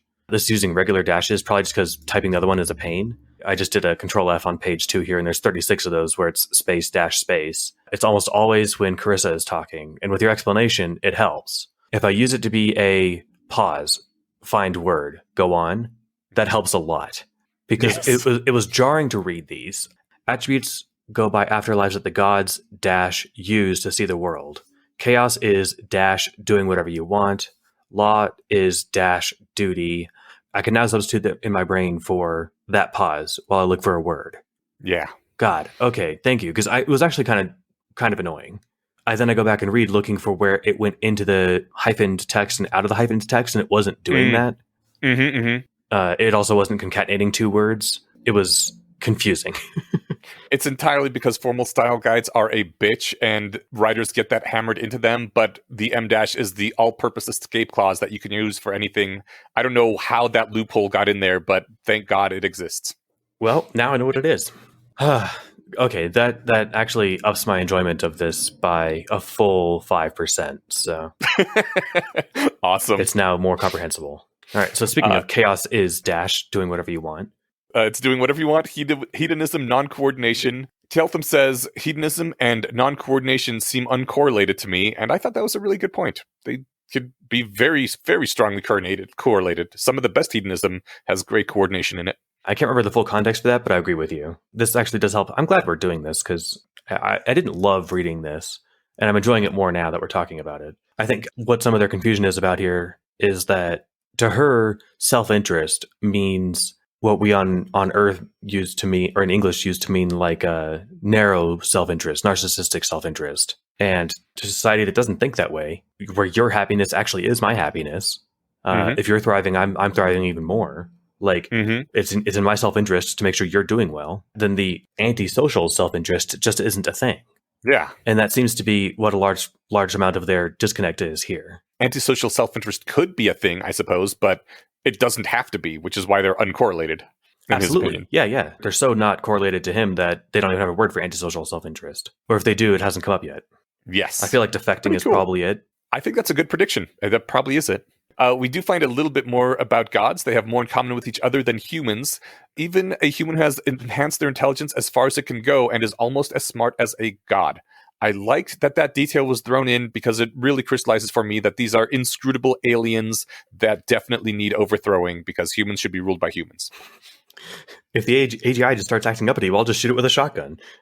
Yes. We may need a Keltham-style shotgun to shoot our AGIs. Good luck with that. An interesting aspect about Keltham's thought process, he asks if humans were dying forever until the gods showed up, in which case we owe them, or do the gods culture humans in order to get more souls, in which case they owe us. I thought that was a really interesting way to put it. I can absolutely see where he's coming from now that I'm kind of thinking in his mind frame a bit. It's very much like a legalistic decision theory sort of viewpoint, though. Like, in my opinion, the closest I can think of to how this makes sense is an acausal trade point of view, although I don't know if I understand acausal trade correctly. But, like, owing in such an abstract sense isn't a thing that I think most people would care about at all. They would just want to know how we can get our souls to not be going to the bad place, as opposed to, well, who owes who theoretically, because in the counterfactual world, who would be worse off and who would be better off. Yeah, you're articulating that has helped me understand his personality more, to the extent that he has a personality. He does. It is just very monofocused right now. It's there somewhere, probably. For one of the face cast things, instead of using the actor, Yudkowsky pulled out for Keltham the elephant. I now have additional questions elephant from the comic, which I have linked the comic in the show notes, and that was enough of a hit on our Discord that now that is a react on our Discord, the elephant from the I now have additional questions. I like it. And if anyone needs more inclination to click the Imgur link that will be there, there's a baby elephant GIF at the bottom. So there's also a subreddit that I'm on, or that I follow, called Baby Elephant GIFs. Baby elephants are super cute. How often do you look at that thing? Do they have updates often? Like, yeah. I'm imagining I would run out of caring about baby elephants pretty quickly, but maybe I'm more heartless than you are. I mean, they stay cute. I don't click everything I see because sometimes they're repeats or whatever, but I hardly click everything I see. It's just, whatever catches my fancy if I'm on the app. So it's probably a better thing to have than like boobs, because you got a new baby elephant update and you're like, I'm busy right now, I'm not going to look at it. But if you get like a new boobs update, you're always clicking on that thing and then you go down a boob hole. It's a great hole to spend time in. Probably more humor we can mine there, but let's not. Okay. Chris is talking to him, and I'm just trying to make sure I can grok this correctly. I think if you want to get rich and attract pretty people and fund public goods, they used ellipses there. That's evil, which is hilarious. Things have to be almost entirely purely selfless to be good. Like, if you were thinking, I don't even care about money except that it'll let me help starving orphans, then I'd wonder if you were good, but it's not enough to kick you out of evil if you also do things to mostly benefit other people. We're all evil, and we're up here fighting the world wound. It sounded like she was saying they have like this innate evil thing. Or is she saying that she understands him correctly? I didn't quite understand that paragraph. I think the place that they are in is an evil place, and so everyone around there is evil aligned, and they're fighting the world wound, is what she's saying. Well, she's very helpful for an evil person. Yes. Well, this is one of the things where I think evil is not the same definition as we have evil. Yeah. I mean, or sort of, but not quite the same. Yeah. And, so part of my mind goes to like, worth the candle, fell seed, evil. Got it. Right. Amaryllis, lawful evil. I could see that. Lawful good. It, it varies. Yeah. But like, she's not gonna, shirk at the idea of shooting somebody in the face to power her motorcycle if it's for the greater good, and that guy might have sucked, Right. Is that, oh man, that's an interesting question, whether she would be lawful evil or lawful good. Maybe lawful neutral? I think it's probably got a lawful neutral, but like, I wonder if it seems like your alignment can shift, which is nice because, in popular society and I think in popular religion, like if you're evil forever. Tough shit, right? Yeah. It seems like here, you can do an evil thing for breakfast and turn around and be good at lunch, That's the interesting thing about D&D. You weren't supposed to shift. Like in the real world, people can and do, I think, often. But like in D&D, if you shift alignment, it comes with all sorts of negative things that happen to your character. Like the whole point of it is that you're trying to tell a story together. And so everyone chooses a character to play. And if you start breaking character drastically, that fucks up the story. So choose an alignment and your character sticks with that for the purposes of telling the story. Yeah, I can see the pros and cons to that. Certainly good for, storytelling and immersion, right? Hmm. But also it's like, well, I really want that thing and this person really sucks, but I'm a paladin and so I can't, take it. It's like, Batman never killing, Right. And it's like Exactly that. sometimes it Yeah. makes sense to kill people, Batman. Hmm. Like I want everyone to live forever, but the Joker's going to go on to kill a lot more people if you don't put him out. Hmm. Uh, yeah, in my head though, when she's like, "We're all evil and we're up here fighting the world wound," I was like, "Oh, this is the bad place." I think this might be the bad place, actually. Yeah. Yep. So Um, the destructive conflicts.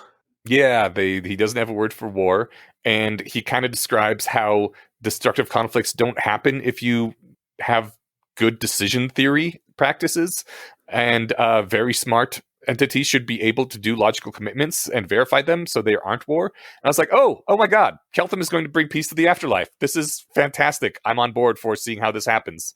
Although also, I guess he's probably going to try and fail, and watching how he fails will be interesting too. Yeah, we'll see. I mean, looks like there's lots of trinkets he can get his hands on that'll help. So Yes.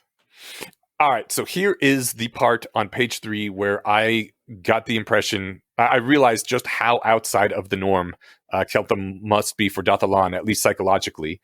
He says that very serious people go on worrying about whether evil will come back 100 years later in Dathalan if we let ourselves start to drift evolutionarily on the good-evil axis. So it turns out that they have some kind of test pranks is the word that the way it's translated, on kids. And then they decide whether they're going to encourage their genes to be in the next generation, whether they're going to help these kids reproduce or discourage them from it. And he failed. I really the wonder what that test. consists of in a world where, like, they're pretty serious about doing things correctly and not just like politely nudging. Yeah, me too. I wonder if like we're going to discourage you from having kids by sterilizing you. Well, probably not that far.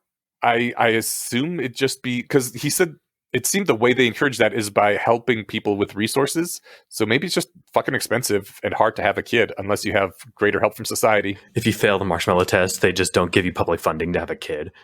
Yeah. You still have to pay taxes, but you get nothing back. It's fucked. It can't be that, terrible, because otherwise people would I'm revolt. sure it's not. Yeah, I'm sure it's not just the marshmallow test. It must be good enough that it's had good effects and the people like it. I suppose But so. I do think that, first of all, it's super cool and interesting that their society practices eugenics, and that should have been obvious in retrospect. Obviously, a world of median Yudkowskis would have a good practice like that in play. Quick, someone clip And that out of context. and one of the major things they're optimizing for in their genes during this eugenic practice is to have good people, to have pro-social instincts in the next generation and just niceness flourish. And they're optimizing hard for those pro-social genes. And Keltham fucking sucks on that axis. And so they aren't going to give him any resources to have kids. So he's quite a few standard deviations outside the norm, I would imagine, on the niceness axis. Yeah, he's at the end of the line of a practice effort to breed nice people, and they got him. Is he? I'm wondering just how defective he is, but maybe he's really nice. I don't know. Yeah. But it makes me think of that Russian scientist who did that fox breeding experiment. Yes. And the long story short, he bred for niceness. That was it. Like the ones that would let him feed him, like the ones that let him feed them by hand and pet them. Mm-hmm. And by like 4 or 5 generations in, their coats had changed colors. Their tails went down, or went up like a border collie. Mm-hmm. Like it was just night and day within the context of what had to have been maybe 20 years. Yeah. So yeah, breeding for niceness, and you get all the kind of cool carry-alongs with that too. It turns out with foxes. So Yeah. I wonder what you get with people if you breed for niceness. I have some guesses, but I don't know. We can throw out your first guess, and then we'll just push past it. Neoteny being, or I don't know if that's the correct word, but being more like an adolescent for the entirety of your life. Because that was the main thing they found with the foxes, right? They retained adolescent characteristics into later life far longer and to a much greater degree. And I guess like kids are more nice and adults are more mean. And so you carry over more nice kid traits into your adult life. And I think that would probably be the case here. People would look younger, older. They would be more playful, that kind of stuff. That's really interesting, and I wish I hadn't pre-committed to jumping past it because I want to dig into it, but we'll rush through. So, Well, what is your first quick takeaway take on that? I don't remember if that was the thing with the foxes about the youngness thing, and it could be like if it was young things are cuter and they want to get so you like be more inclined to go feed them. But like the playfulness and stuff, that is a thing that like adults stop doing for some stupid reason. And so like, no man, just stay goofy and have fun your entire life. I totally agree. Yeah. Speaking of goofy, I wish so the quote. Yeah, so okay, either y'all are acting optimally with respect to alien problems I don't understand, or y'all got very different utility functions, or y'all ain't got no idea what the ass you be doing. And fantastic. I wish Kasky would just talk like that all the time. Yes, very relatable. He was on the Lex Friedman podcast for like 3 hours last week, and if he had talked like this the entire time, it would have been the most popular episode I imagine ever. He's got to start playing a character when he goes into these episodes. It would have been so funny. Y'all ain't got no idea what the ass you be doing. I think that's going to be my favorite quote for the reading. Cool. It's just quotable, It really is. He does say that his ambition before he ended up here was to make 1 billion labor hours of dollars, I guess, which is quite a lot of money, then marry about 24 women and have 144 kids. Because again, he realizes society ain't going to be giving him no help, and he wants his genes to propagate. I thought that was really fucking cool, and I think this dude fucks. But I haven't seen the series, so did I do it right? I mean, it's basically just like so the series is Silicon Valley, which everyone should watch. It's great. If you're listening to this, you're exactly the kind of nerd who will enjoy it. No, it's actually just like legitimately like this guy has lots of sex. Okay. The reason it's funny is because like some Playboy billionaire comes in and points at like the most like demurred kind of beta in the group, and just immediately walks in. And he's like, "This guy fucks. Am I right?" And it turns out he was. Literally just neat. Yeah, but we had no reason to suspect he was right. And I was feeling uncharitable when I wrote my reply to your comment, and you said this dude fucks, and I was like, no, this dude is an antisocial monster who wants to fuck. He's a pre-incel, if you will. What is a pre-incel? Somebody who's going to be an incel when they grow up. Okay, I see. Yeah, no, it was a very mean thing I had said. But the thing is, on Earth, he absolutely would be. I think he's displayed enough self-effacing charm that he could charm a lady. He could browbeat her with the decision theoretic, benefit of like, I think he just, proposition her with more and more money, right? That also works. like that joke. Hey, will you suck my dick for $10? What? No, fuck you. Will you do it for 10 million? Well, okay. All right. So let's find the price, let's find your breaking point. So you are for sale. Well, I don't know. What would your breaking point be? Depends on the dick. What would your breaking point be for like all kind of a out of shape old dude, someone in their 50s? Yeah, I'd have to think about it. Trump dick. What did Stormy Daniels make? Oh, I have no idea. She made a pretty penny, like $130,000 or something. I don't know, man. I think I might want more than that. You could buy a lot with $130,000. Yeah. That's like less than a half hour of labor, probably. They better be. I don't know. Maybe he's one of those guys that has issues, or maybe you just really suck at giving head. You don't know. She said it would be like, I think she said something like 3 minutes. But no, there was a great Bert Kreischer joke, as long as we're digressing, stand-up comedian. And he was like, if I, let's see, what was it? Like, give you $10,000 if I can make you come in 10 minutes. Or rather, I get $10,000 if I can make you come in 10 minutes. Who do you think I'm calling up here? Any guy in the audience, right? Because I know exactly how that works. Whereas he's making the joke that, to a guy, especially to a shirtless comedian, getting a woman off is harder than getting a man off. Right. Okay. Yeah. My point is that, like, okay. Let's keep going. Okay. What do you have here? You grabbed the "I'm adaptable, I can reorient my life." Oh, I'm sorry. I jumped over that. Didn't I? We talked about it a little bit before. No, what about, okay. Oh, yeah, no, you're right. I'm sorry. I did skip over this. I'm sorry. Yes, taking a quick note here. Yeah, so this I found really endearing. He is contemplating the vastly changed nature of his existence now. And he says, I'm adaptable. I can reorient my entire life. Might take me a couple minutes, but I can do it. I just felt it might be helpful to say out loud once before it all drifts away. And this is him grappling with the fact that everything he knew is gone. Everyone that he knew is gone. All his life plans for making $1 billion and having 100 babies are, I don't know, maybe not completely out of reach now, but they certainly, his genes won't be represented in civilization anymore, right? But everything's different. And he says, yeah. Might take me a couple minutes. Saying it out loud, it's going to help a little bit. Okay, I can do it. And then he goes on to tackle the problem. But I think, despite the fact that he said, okay, took me a couple minutes, haha, I'm good now, it's probably going to be one of those things that, like, late at night, if he can't sleep, is going to come up and haunt him. And he's going to be like, oh, I got to stop thinking about this. But every now and then, he's going to miss Dathalan and the future that is now forever cut off to him. I'm glad you're attributing so much depth and emotion to him. I mean, I read him like a young Tom Riddle. I mean, right before that, he's just saying, my ambition before I got here was, to make a bunch of money, marry about 24 women, and have about 144 kids. But real talk, if we had that much money, wouldn't we do that? I don't think so. Okay. I mean, I have enough money to have a kid now. I don't have any. Okay, fair enough. But I mean, it's just like, it seems like his ambitions aren't like, and I'm going to make the world a better place. I'm going to help people. It's like, nope, I want to fuck a lot of people and have a lot of kids. It sounded like he was talking like a joke about, evolutionary psychology. Well, if he thinks that he is valuable and an asset to his society, then he would want more people like him in the next generation. Yeah, but it's like that. If men were motivated by that sort of actual thinking, we'd be fighting for spots to stand in line at the sperm bank, Yeah. That seems like what he'd actually be doing and not what we'd be doing. So it made it impossible for me to relate to him. If it comes out like this is all him like just deflecting and, trying to cope with the situation, awesome. But I'm not getting that vibe. But maybe there's still stuff to dig into that I like, because what he says the rest there is nice, If I win here, it won't because I'm special, it'll because I came with a ton of knowledge that they didn't have, which, newsflash, that makes you special here.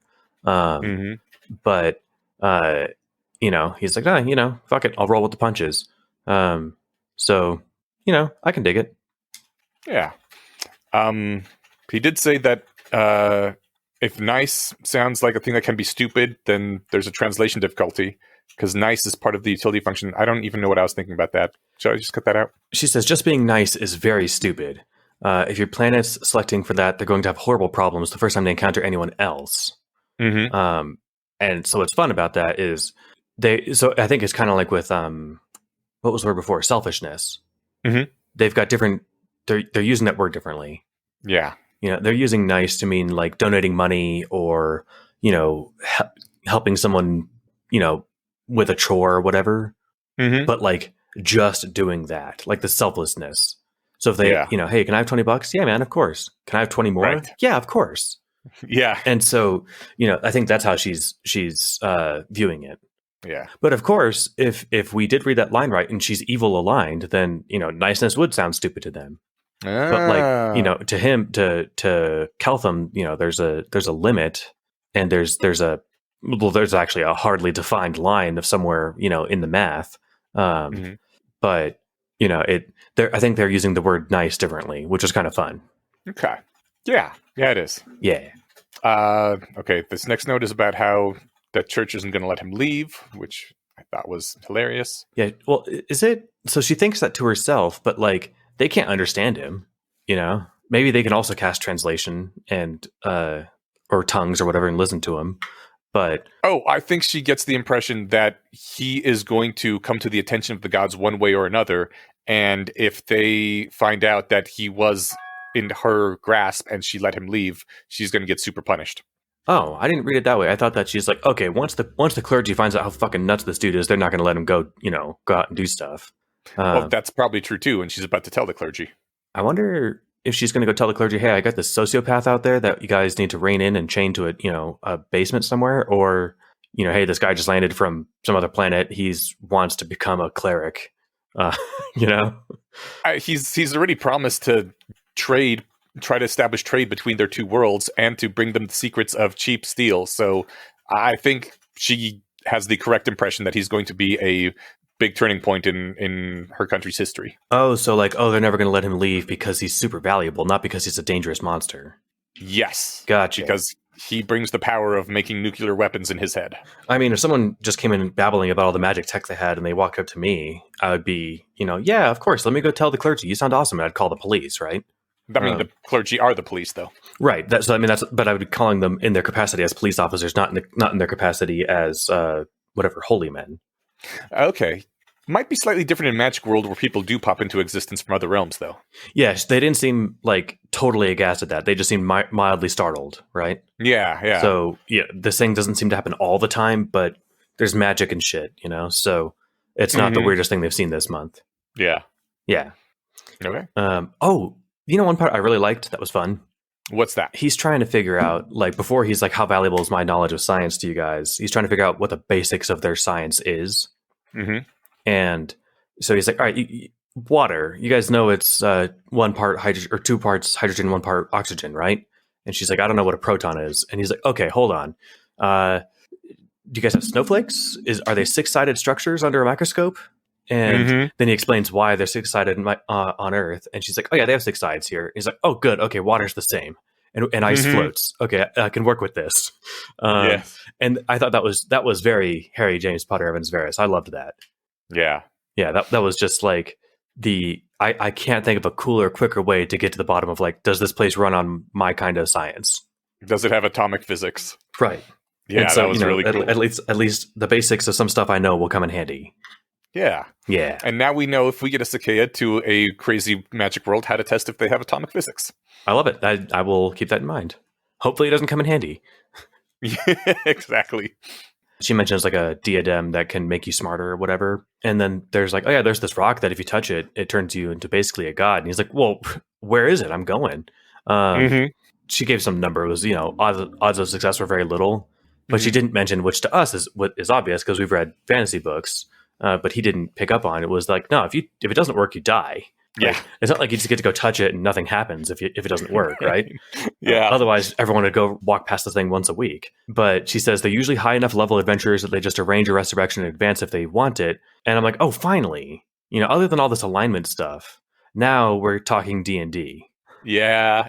Yeah, that's awesome. Direct game mechanics into the world translation. Yes, exactly. I don't know if they have character sheets or how that stuff works, but something like that is happening. She goes on to talk about how her magic works. She memorizes her spells every morning. She gets to cast them X number of times a day. You're a level 3 mage. I think Krista's going to be a main character, so she's not just an exposition fairy NPC, but you need those in a D&D world, and she's currently serving that role. Absolutely. We are learning a lot about the setup here. Yeah. I found it interesting. We learned also about praying. To pray, you clear your environment of distractions and kneel on the floor and try to acknowledge that you're in the presence, or could be, of something much bigger than yourself. Something that can see much farther, and you think about their priorities and your desire to serve them, and sometimes ask for things, but the strength to do your will sorts of things, not for things specifically to go your way, since the God knows better about what's best. And having it described like that, it actually sounds kind of nice. And I guess I just was never taught to pray properly. And when I took this note, I thought about it for a little bit. I think I kind of get the feeling no one is really taught how to pray properly, because most religious teachers aren't rationalists. They just kind of say, hey, mimic me, do this thing. And eventually people get the vibes right with enough years of bumbling around on their knees to get to the zone. But if someone had directly told me this is what you're going for and this is what to do, I think it would have been a little bit easier. I still would have had a whole issue with the God actually not existing and nothing happens part, but it would have been slightly more valuable than trying to have a conversation with an imaginary friend. Yeah, and that's usually how it's portrayed and quickly described. And I liked her explanation a lot more. This is also, you can kind of do this without a God, People could do this with a vision board or whatever if you're that kind of I was going to say loony person, but I can just say person. Yes. But you can do this with, a kind of more stoic exercise, right? Mm-hmm. What's funny is you mentioned the trouble believing, talking to nobody kind of thing. Yeah. I remembered, so there, A.J. Jacobs was an author who I think he wrote the book, The Year of Living Biblically. Okay. And he tries to follow everything in the Bible for a year. He did at least a few months of perfect radical honesty where you say everything that's on your mind, which cost him some, real life strife because, Yeah. wife's friend, you bump into her at dinner or whatever, and we should hang out. It's like, no, I don't think that'd be fun. Hmm. And it's like that hurts Or your even wife's worse. reputation with that friend. Or even worse, we should hang out. Yeah, but can I screw you? Right, exactly. So I don't think that lasted long. But he did other crazy cool stuff. He read the entire Encyclopedia Britannica. A quick side note on this is I remember this guy because I listened to an interview with him sometime in the last several months, but I couldn't remember his name. So I asked ChatGPT yesterday, who was that author who spent a year living according to the Bible? He also spent a year doing other interesting stuff. And it knew. That was a poorly phrased question, and it gave me the correct answer. It's wild. Do you think you could have Googled that? Would have taken more time and effort? We can just test that. Okay, The first result, the year of living biblically, one man's humble quest. So yes, Google worked exactly as well. However, ChatGPT also gave me other books and kind of like summarized it nicely in a paragraph. But I thought that Google would kind of fail at that kind of really vague question. But no, Google nailed it. All right, so clericism. He gets to realizing that clerics are kind of the power movers around here. They're the cops, they're the politicians. And he says, I'm starting to wonder whether becoming a cleric is an obvious sort of thing to try if you don't want to get noisily moved around by clerics. And I hate that would never occur to me, but also it seems obviously correct. And I hope there's lots of downsides to being a cleric, so I have a good excuse not to be one. Kind of like there's lots of downsides to working for the government.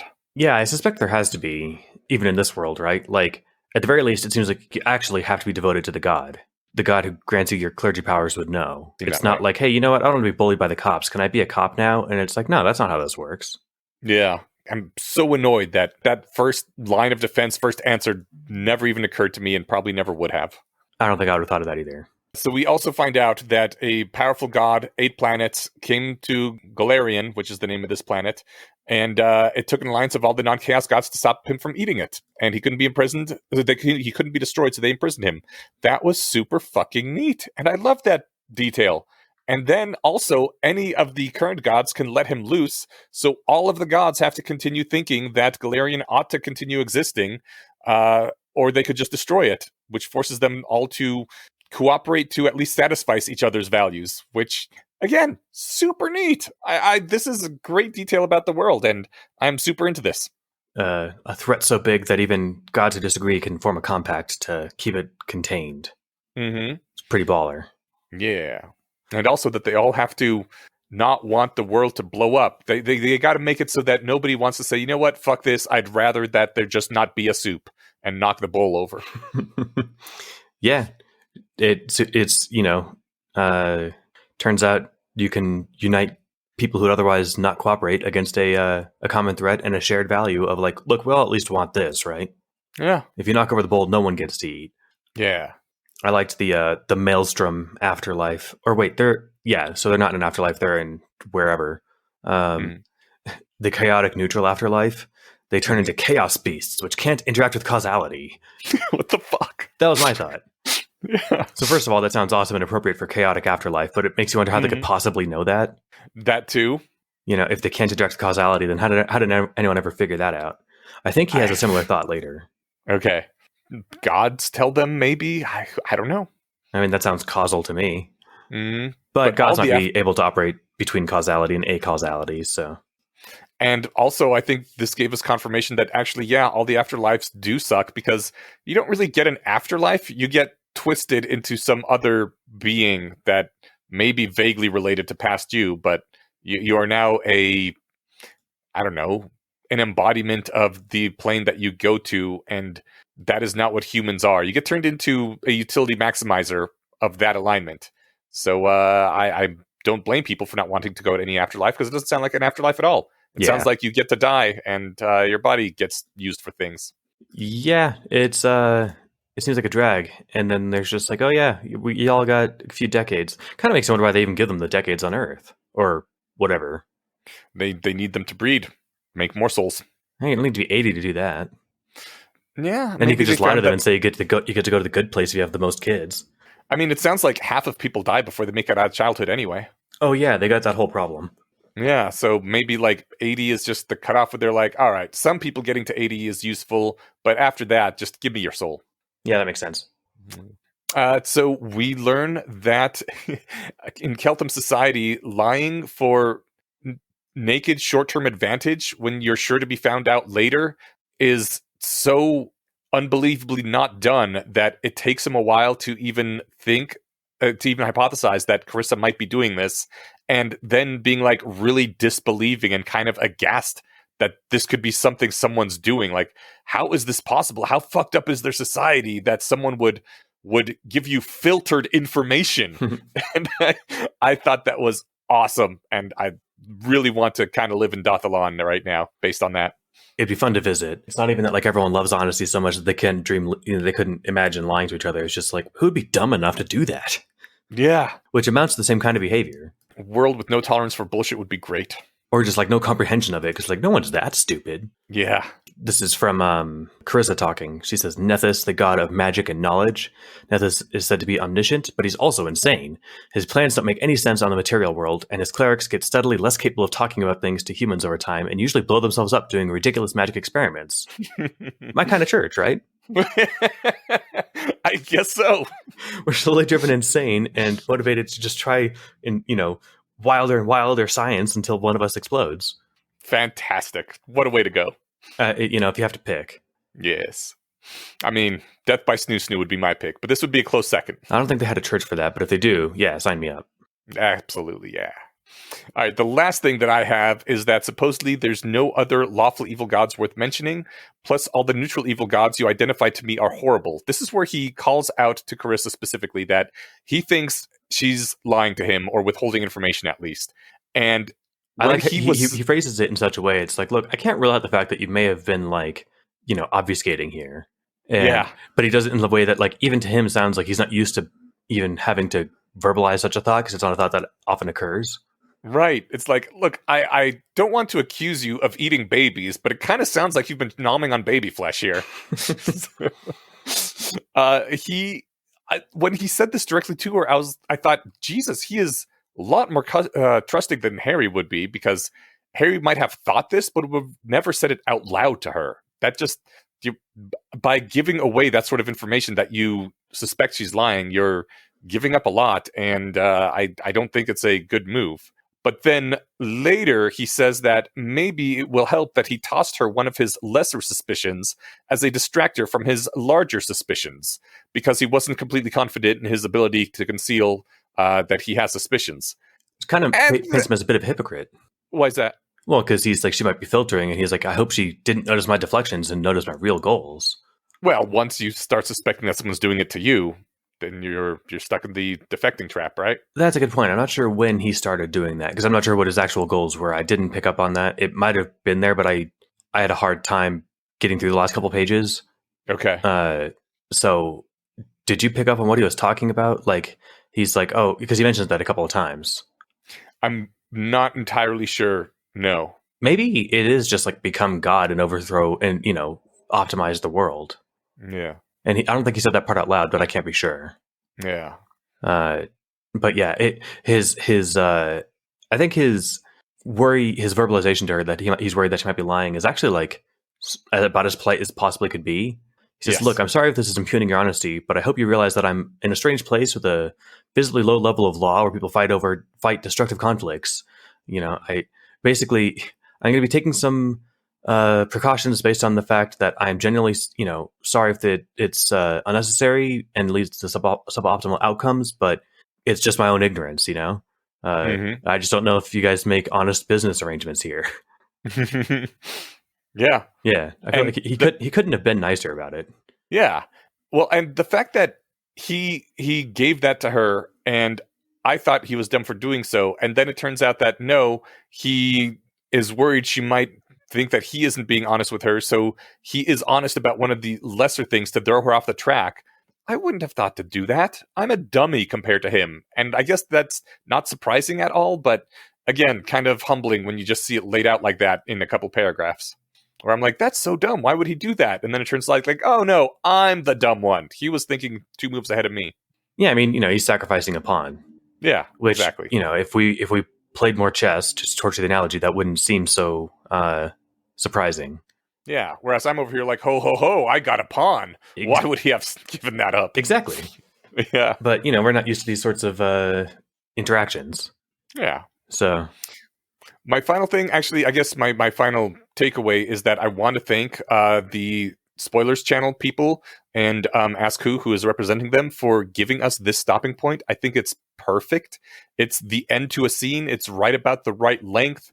And when I got to it, I was really upset that I couldn't keep reading more because I want to find out what happens when the priest comes and he prays to become a cleric. So, I was frustrated to not be able to keep reading. You guys are awesome and did the perfect choice. Yeah, it was actually the end. It was the end of the scene. This went on for a while. They're talking for, I think it was a full hour. And just to read ahead one sentence, I just saw the next one picks up. Keltham sits quite still, trying to control the hammering of his heart and the visible sweating that might also give info away. He's almost emoting. So he's trying hard not to. He's trying hard not to, but the fact that he's trying not to have an emotion or to express an emotion means that he's having one. So I get to chop that off of my Grumposaurus Rex list that I put together. Okay. So what is on this Grumposaurus list? I'll run through it. I think we touched on them, and some of them are ameliorated. Some of them aren't yet. But and I hated it every time Brian said this. Not hated. I found it frustrating. Yeah. Does the author really want us to think? So I'm not quite saying that, but the story seems to be implying that the baseline Yudkowsky, if not the actual one, is basically a sociopath. But I think I'm getting a better grasp on where he's coming from. Okay. It just his focus on just profit to the exclusion of everything else was entirely unrelatable for me. But now that I think I'm getting a better framing of that's just how, no, I use profit to maximize my goals, which include making people happy and myself happy. It is actually everybody's goal, right? Or rather, it's everyone's instrumental goal. Yeah. And so I understand that better now, but I didn't when I was reading this.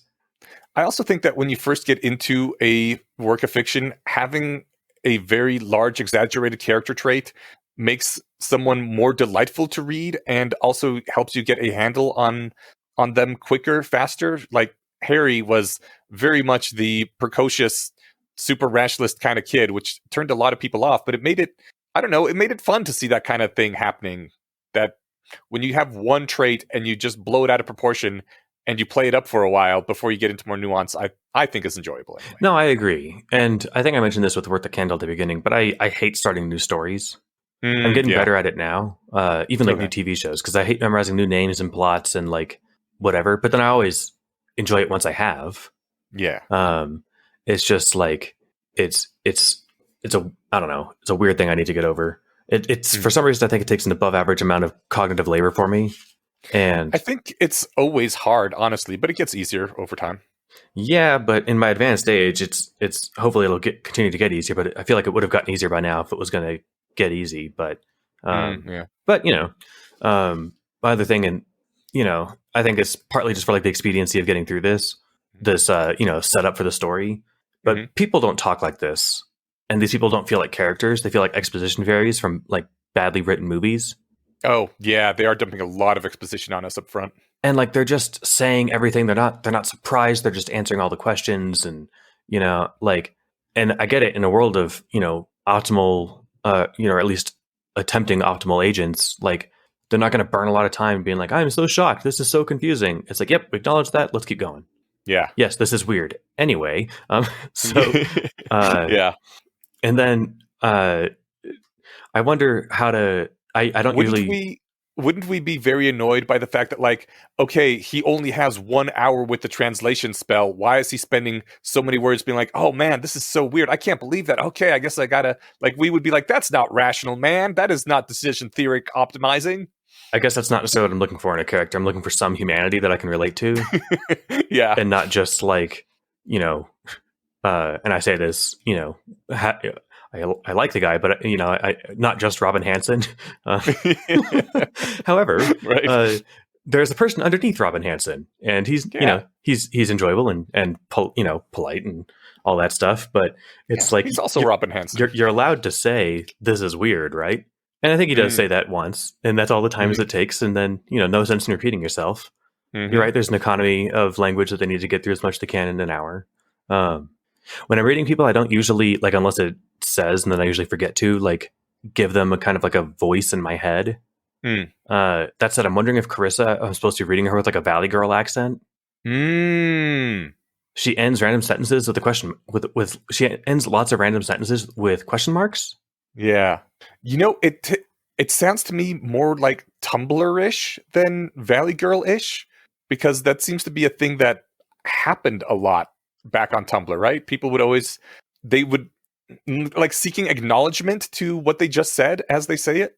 Question To mark? say like, I'm not completely certain about this, but this is my take? Question mark? That's Yeah. kind of what I'm doing with it, is just like I don't know if she's doing the inflection of asking a question or if it's like just her punctuation expressing confusion. Or like she gave an answer, but she's not sure if it's right. Yeah. I guess the Valley Girl thing is the same phenomenon. I just, for some reason, didn't associate the accent with it because I'd seen it in writing more than in person. Yeah. No, I know what you mean. Then I pulled out some, paragraph long sentence with 3 or 4 of those M dashes that I didn't know what they meant. And just shook my fist at it. Like, that's one sentence. And it is one sentence. That's true. That's a very long sentence. And it was very confusing. But, there's a language barrier and they're doing their thing. And then the emotion thing I already talked about. So I get to delete this entire list of old man yells at clouds because this conversation really invigorated me to give it an honest go with the next reading. I'll be honest, like the last 2 pages took me like 2 days. Oh, wow. Okay. I just, like I said, it felt like a slog. And I'm just, my eyes glaze over and I'm like, oh, come on, man, this is, and then also, I don't know how many nonsense words they threw in for all the gods. I'm glad you took a note of this, a lot of this stuff. And maybe there'll be a wiki or something somewhere, but it was just like, 50 names. And that's also the thing I hate about starting stories. Like, I don't want to memorize a bunch of new names. That's why Worth the Candle was so good. We got one character like every 5 chapters. And, it didn't bombard us with like, oh, memorize all this shit. So in my book club, we recently started for our next reading. It's a science fiction soap opera. Not soap opera, sorry. A science fiction space opera. And space operas they're like the high fantasy of science fiction, right? They're long and sprawling and they have all these noble families and shit. I open up the book and it says book 1 of 4. It's like 600 pages. The first page is a list of the members of this family and how they're related. Ugh. Like just literally a cast of characters like you see in a play. And I closed the book and I said, I'm skipping this one because I don't wanna. I think I've said this before, but maybe not on this show, that any movie that starts with expository text is worse for having it, with the exception of Star Wars. Okay. Because that's like iconic to it. Yeah. And but like other movies that I've seen that do that, it's like you could have just not done that. And things A would have been better, and B, you said all that stuff. Yeah. The movies Us, Jordan Peele's movie, and Eternals, the Marvel movie. They both, I think, are good examples of like pointless expository text that make the movie worse. And if a book needs to have expository text at the beginning, it's like, no, you can fuck right off with that. Yeah. Like, you're a book, you're the medium that gets to do expository text, and you're going to do it at the beginning, like you don't have the space to do it in the story. Come on. Yeah. So yeah, no, I feel you. Yeah. So yeah, it is. It since we're reading a fantasy based on D&D, which is kind of the high fantasy game, I figured this kind of thing would happen, and I just took a few notes and tried to let it wash over me. No, and that's good. And I think it's like I'm not allergic to having lots of stuff. Like, well, I am allergic to it, but it doesn't mean that like it's bad for me, right? Sometimes you have to eat your vegetables and just suck it up. Right. So no, I mean it's all in there on purpose and it's valuable. I'm hoping that like next time they mention one of these characters, that they'll mention, oh yeah, the God of Chaos or whatever. Or I could do a Control F and find it. So this is also one of the reasons that fan fiction is so great, because you're in a world where you already know all these things and you don't have to reestablish everything. People are just borrowing the setting and characters. That's what Methods Rationality got to do, and like, well, yeah, and every other fan fiction. But like that's the thing is, we can save you all this time. Those 7 books you read were the expository text. Exactly. Yeah. Now let's go in here and have fun. But speaking of fun, how much do we get to have next time? Next time, we are going to be reading, I think, about the same amount of words. The target phrase to stop at the end of section 2 is, "There's plumbing," he adds proudly, and demonstrates a sink. Oh, proud. All right, another feeling. Okay. So when you get to that second feeling of the text, the pride of there being plumbing, that is where we stop. Man, they don't have plumbing? No, they do have plumbing. He demonstrated a sink. Well, he invents plumbing for them, it sounds like. You don't know if this he is Keltham or someone he's talking to. Oh, of course. Good point. So, yeah, it could be like, of course we have toilets. Get out. Yeah. Yeah, exactly. I feel like they have toilets. They seem far enough along. Or they have spells that just manage all that stuff for you. Probably, yes. You have to pay the One or town the other. mage just to like cast the remove shit spell from your town every day. Right. So you just like shit in the corner of your house and it's just gone by noon. People in the slums can't afford it, so they just have piles of shit stacking up in their corners. That sounds familiar. All right.